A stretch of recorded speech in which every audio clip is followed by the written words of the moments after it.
Selamat pagi anak-anak. Kemarin kita sudah belajar mengenai reaksi dari sel elektrolisis. Nah, hari ini kita akan mempelajari hukum Faraday. Nah, pada tahun 1831, Faraday dari Inggris telah menemukan hubungan kuantitatif antara massa zat yang dibebaskan pada elektrolisis dengan jumlah listrik yang digunakan. Nah, di sini ada dua hukum Faraday, yaitu ada hukum Faraday 1 dan hukum Faraday 2. Hukum Faraday 1 mengungkapkan bahwa massa zat yang dibebaskan pada elektrolisis akan berbanding lurus dengan jumlah listrik yang digunakan, sehingga diperoleh rumus G sama dengan I kali T kali ME per 96.500, di mana G adalah massa zat yang dihasilkan, I adalah kuat arus dalam satuan ampere, kemudian waktu dalam satuan sekon, dan ME adalah massa ekuivalen. Nah, kalau hukum Faraday 2 mengungkapkan massa zat yang dibebaskan pada elektrolisis akan berbanding lurus dengan massa ekuivalen zat tersebut. Rumusnya di sini ada G1 dibanding G2 sama dengan ME1 banding ME2, di mana G1 adalah massa zat yang pertama, G2 adalah massa zat yang kedua, ME adalah massa ekuivalen zat 1, ME2 adalah massa ekuivalen zat kedua. Nah, supaya tahu lebih lanjut aplikasinya dalam menyelesaikan soal, kita akan bahas contoh soal dari hukum Faraday yang pertama dulu ya. Oke. Contoh soal yang pertama. Hitunglah massa tembaga yang dapat dibebaskan oleh arus 10 ampere yang dialirkan selama 965 detik ke dalam larutan CuSO4 jika diketahui ArCu sama dengan 63,5. Nah, nanti ada dua cara ya mengerjakannya. Oke, yang pertama kita tulis dulu yang diketahui dari soal ini. Diketahui arus 10 ampere berarti I, karena kuat arus I lambangnya ya, 10 ampere. Kemudian yang dialirkan selama 965 detik, waktu T 965 detik atau sekon. Nah, ke dalam larutan CuSO4 ArCu sama dengan 63,5. Yang ditanya adalah massa tembaga atau lambangnya adalah G. Oke, sekarang kita jawab. Nah, kemarin sudah belajar reaksi sel elektrolisis, sekarang kita coba mengingat kembali menuliskan reaksi sel elektrolisis dari larutan CuSO4. Oke, larutan CuSO4 kemarin kita kalau mau menuliskan reaksi di katoda itu lihat ion positifnya. Larutan CuSO4 kalau terionisasi menjadi Cu2+ plus SO4 2-. Pada materi yang sebelumnya Cu itu bukan logam aktif, maka yang bereaksi di katodanya Cu2+ tereduksi menjadi logam Cu. Nah, di anodanya di sini tidak ada elektrodanya, maka dianggap iner. Nah, jika iner, lihat ion negatifnya. Ion negatifnya adalah SO4 2 negatif. Nah, yang mengalami oksidasi adalah airnya, yaitu 2H2O menghasilkan O2 plus 4H plus 4 elektron. Nah, di sini yang ditanya massa tembaganya kan ya. maka nanti yang digunakan dalam proses perhitungan adalah reaksi pada katoda yang mengandung logam yang menghasilkan logam Cu. Oke. Nah, di sini tadi ada dua cara. Cara yang pertama. Nah, dari soal ini I, T, dan ARCU kita bisa menghitung nilai Q atau muatan listrik. Q sama dengan I kali T sama dengan 10 ampere dikali 965, yaitu 9650 coulomb. Nah, ini kita ubah menjadi Faraday. Mengapa? Karena 1 Faraday sama dengan 1 mol elektron. Jadi di sini kalau 1 Faraday sama dengan 1 mol elektron atau sama dengan 96.500 coulomb, maka jumlah elektronnya itu tinggal muatannya dalam coulomb dibagi 96.500, sehingga tadi Q-nya 9650 ya tadi per 96.500. Nah, sehingga ketemulah 0,1 mol elektron. Oke, nah dari sini kita lihat tadi reaksi yang digunakan reaksi pada katoda ya. Cu2 plus 2 elektron menghasilkan Cu. Nah, mol elektronnya 0,1. Nah, kita letakkan di sini 0,1 mol. Nah, lihat perbandingannya dengan yang lain koefisiennya. 2 1 1. Nah, maka kalau 0,1-nya 2 berarti satunya setengahnya dari 0,1 mol. Karena perbandingannya kalau kita tuliskan 1 banding 2 banding 1. Maka ini 0,1 bagi 2 0,05 kali 1 tetap 0,05. Kalau kita mau nyari yang sebelahnya 0,1 bagi 2 kali 1 0,05 mol. Nah, yang ditanya adalah massa tembaga. Maka yang digunakan adalah mol tembaga ini. Nah, mol tembaga atau mol Cu rumusnya tentunya gram per AR. Nah, yang ditanya adalah gram dari Cu. Maka tinggal kali silang mol Cu dikali AR-nya.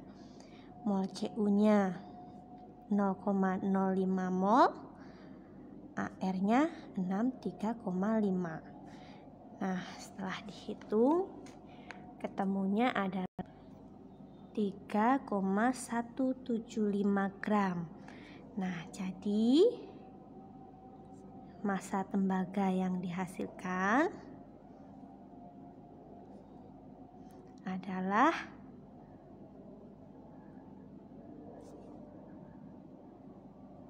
3,175 gram.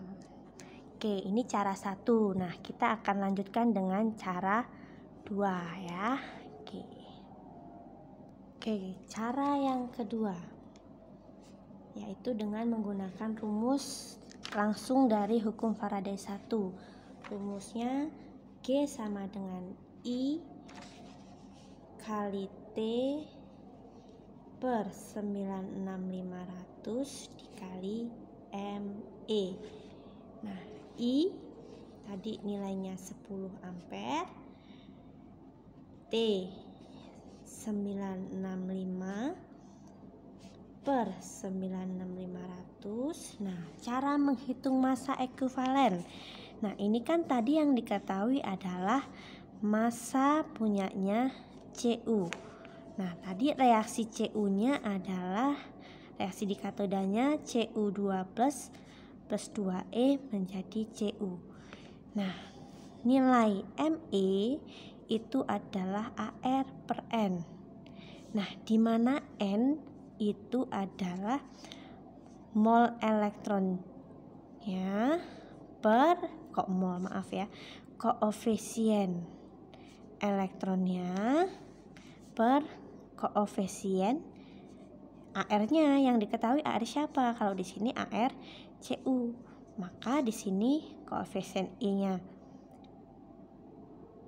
2 per koefisiennya 1, maka nilai N-nya 2.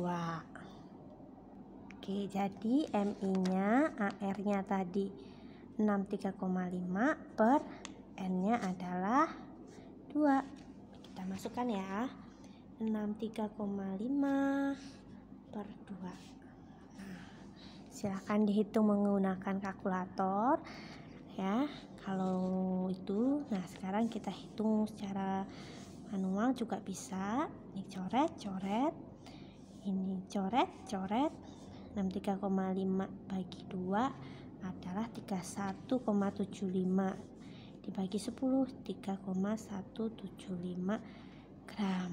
Nah, jadi massa Cu yang dihasilkan sebesar 3,175 gram. Oke, sesuai dengan yang tadi 3,175. Oke. Nah, cukup jelas ya untuk contoh soal nomor 1. Sekarang kita lanjut ke contoh soal yang kedua. Oke, contoh soal yang kedua. Jika elektrolisis lelehan NaCl menghasilkan 11,5 gram Na selama 10 menit, tentukan arus listrik yang dibutuhkan. Kita tulis dulu yang diketahui ya. Yang diketahui pertama 11 gram Na, berarti di sini massa atau gram punyanya Na 11,5 gram. Kemudian selama 10 menit, waktu 10 menit diubah dalam detik berarti 600 detik. Nah, ARNA-nya sama dengan 23. Nah, yang ditanya adalah arus listrik, berarti I-nya berapa? Kita jawab. Nah, di sini nanti bisa juga dengan dua cara ya.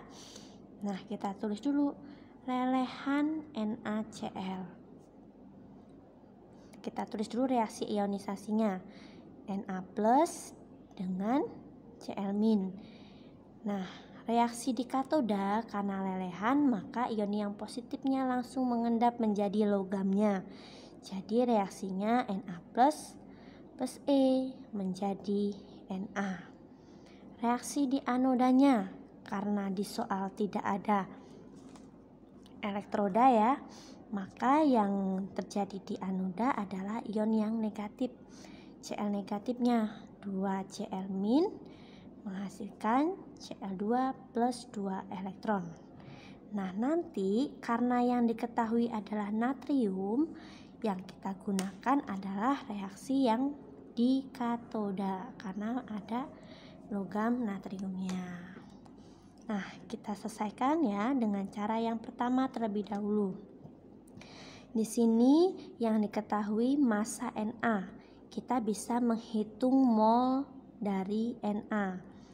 Rumusnya gram per AR, punya Na tentunya ya. Nah, gram Na-nya 11,5, ARNA-nya 23. Ketemunya 0,5 mol. Nah, selanjutnya kita lihat reaksinya. Katoda Na plus E menghasilkan Na. Nah, ini tadi adalah punyanya Na. Kita tulis ya, di bawahnya 0,5 mol. Nah, perbandingan angka depannya itu semua 1:1. 1 banding 1 banding 1 karena tidak ada angka depannya ya. Maka kalau di sini 0,5 otomatis sebelahnya juga 0,5 mol. Sebelahnya juga 0,5 mol. Nah, karena kita mau mencari arus listrik, tentunya yang kita lihat adalah elektronnya. Nah, ini di sini jumlah mol elektronnya sama dengan 0,5 mol. Nah, jumlah elektron bisa dicari dengan cara I kali T per 96500. Itu sama dengan 0,5. Nah, sekarang mencari I ya. T-nya kita masukkan 600 per 96500 sama dengan 0,5. I sama dengan 0,5 kali silang 96500 per 600. Nah, setelah dihitung ketemunya 80,41 ampere. Nah, jadi kuat arus yang dibutuhkan sebesar 80,41 ampere. Oke, ini cara 1 ya. Kita lanjutkan dengan cara 2. Nah, cara 2 dengan langsung menggunakan hukum Faraday 1, rumusnya G sama dengan I kali T per 96500 kali ME. Nah, di sini ME-nya kita cari dulu ya, karena tadi kita pakai reaksi di katoda, Na plus E menjadi Na. Nah, cara mencari ME-nya AR per N. Nah, N tadi adalah koefisien elektron per yang diketahui tadi natrium, maka per koefisien natriumnya. Nah, elektronnya berapa tadi? Elektronnya 1 per 1. Maka di sini sama dengan 1. Nah, kita langsung masukkan ke rumus ya. AR-nya 23, N-nya adalah 1. Nah, gram tadi 11,5. I yang dicari ya, T-nya 600 per 96500 kali ME-nya 23. Maka di sini kita hitung I-nya. I-nya sama dengan ini kali silang 11,5 kali 96500 per 600 kali 23. Maka ketemunya nanti adalah sama 80,41 ampere. Oke, silakan kalian buktikan dengan menghitung dengan kalkulator, pasti hasilnya sama. Nah, ini adalah soal hukum Faraday yang ke-1. Sekarang kita berikan contoh soal hukum Faraday yang kedua ya. Oke, untuk contoh soal yang ketiga, hukum Faraday 2. Sini ada soalnya tentunya sedikit berbeda. Kalau tadi kita lihat hanya satu larutan. Nah, kalau di sini bisa banyak larutan karena di sini membandingkan antara larutan satu dengan yang lainnya. Nah, ke dalam 2 sel, larutan CuSO4 dan AgNO3 yang disusun secara seri, dialirkan arus listrik yang sama dalam waktu yang sama, dan ternyata dapat mengendapkan 8 gram tembaga. Jika ArCu 63,5, ArAg 108, tentukan banyak logam Ag yang mengendap. Oke, kita tulis dulu yang diketahui. Oke, yang diketahui di sini adalah larutannya CuSO4 ya, dan larutan AgNO3. Kemudian di sini ArCu-nya 63,5, ArAg-nya 108. Kemudian tembaganya, masanya berarti gram, Cu-nya 8 gram, Nah, sekarang yang ditanya adalah massa atau gram dari Ag. Nah, ini juga bisa diselesaikan dengan dua cara. Nah, di sini kita tulis dulu reaksi yang terjadi di katodanya ya. Kita jawab untuk larutan CuSO4. Kalau terionisasi menjadi Cu2+ plus SO4 2-. Katoda kemarin lihat ion yang positif. Cu2+ bukan logam aktif, maka Cu2+ plus 2E menjadi Cu. Nah, satunya larutan AgNO3. Nah, kalau terionisasi Ag plus NO3-. Nah, reaksi di katodanya lihat ion yang positif bukan logam aktif, maka Ag plus E menjadi Ag.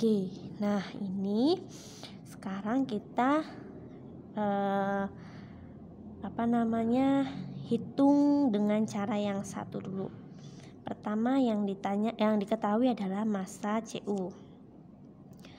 Massa Cu berarti kita bisa menghitung mol Cu. Rumusnya gram per AR. Gramnya 8 per 63,5.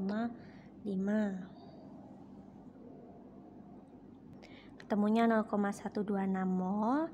Nah, kita lihat di sini reaksinya Cu2+ plus 2E menjadi Cu. Cu molnya 0,126 mol. Ya, kita letakkan di bawah Cu karena ini punyanya Cu. Maka elektronnya 1:2. Satunya 0,126 berarti 2-nya 0,252 mol. Nah, ini mol elektron. Nah, elektron ini kan reaksi yang Cu.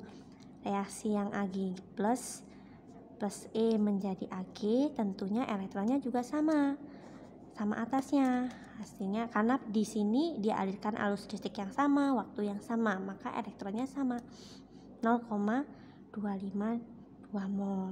Nah, Ag-nya karena yang ditanya tadi Ag ya, 1:1 koefisiennya. Karena di sini 0,252 mol, maka di sini juga 0,252 mol. Nah, ini yang akan kita gunakan sebagai perhitungannya. Di sini mol Ag itu sama dengan gram per AR, maka gram sama dengan mol dikali dengan AR. Molnya 0,252, AR-nya 108 karena di sini AR Ag ya. Maka ketemunya adalah 27,21 gram. Jadi massa logam Ag yang mengendap itu sebesar 27,21 gram. Oke, kita coba dengan cara yang kedua ya. Oke, cara yang kedua kita langsung ke rumus hukum Faraday 2. Tadi rumusnya G1 banding G2 sama dengan Me1 banding Me2, dimana G1-nya kita anggap Cu, gram yang berikutnya adalah Ag karena di sini Cu dengan Ag. Nah, berarti ini Me Cu banding Me Ag. Gram Cu-nya tadi diketahui di soal, ketemunya tadi 8 ya, diketahuinya ya. 8 gram per, jadi banding sama aja per ya. Ag sama dengan MECU. Nah, Cu tadi di sini Cu tadi nyari Me itu AR per N. AR per N, ini Cu ya. AR per N, AR-nya 63,5, N-nya itu elektron per koefisien 2. Nah, Me Ag AR per N, AR-nya 108, N-nya E-nya 1, ini 1 berarti 1. Maka ini kita masukkan ke sini. Jadi 63,5 dibagi 2 per 108 bagi 1. Nah, jadi kita kali silang ya. 8 kali 108 sama dengan 63,5 per 2 kali GAG. Ini yang ditanya ya, massa AG. Nah, setelah dihitung ketemu GAG-nya itu sama dengan 8 kali 108 per ini bagi ini adalah 31,75. Ketemunya hasil akhirnya 27,21 gram. Jadi sama, massa logam Ag yang mengendap 27,21 gram. Nah, ini adalah contoh soal dari hukum Faraday. Semoga jelas. Jika kurang jelas silakan tanyakan dalam forum diskusi atau bisa melalui WA. Tetap semangat, semoga selalu sehat. Sampai ketemu di pertemuan selanjutnya. Bye-bye.